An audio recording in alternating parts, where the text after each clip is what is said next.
Ukraine has a new president, and he promises to restore order. Billionaire Petro Poroshenko, who made his fortune producing chocolate, says dialogue is key, but says he will not negotiate with armed insurgents he calls terrorists. And when pro-Russian rebels took over the airport in Donetsk, the government in Kiev responded with airstrikes.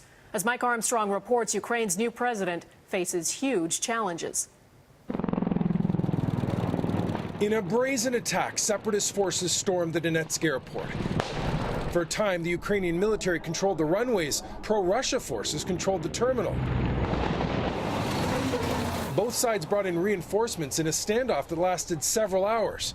One separatist leader says they sent troops to the airport because some supporters had been detained, although some have speculated the airport attack could have been to prevent a visit from this man. In Kiev today, President-elect Petro Poroshenko promised his first trip in his new position would be to the Donbass region. Poroshenko says he's open to talks with separatists, even the possibility of amnesty for those who lay down their weapons. But those who don't, he says, will be considered terrorists. We will defend and clean and bring the peace in the Donbass, including the fighting against terror. This is one of the main functions of the state, to defend the people. Pro-Russia separatists made voting impossible yesterday in much of the east.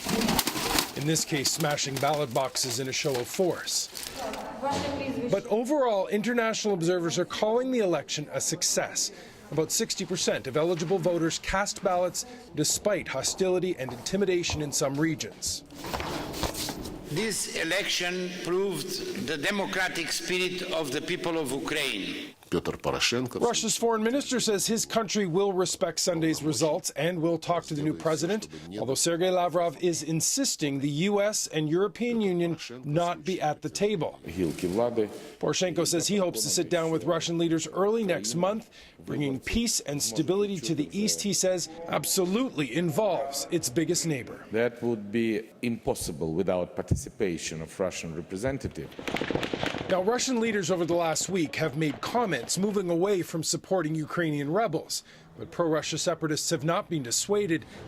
The self-appointed leader of one breakaway region is appealing publicly to Vladimir Putin for help, any help, he says. Mike Armstrong, Global News.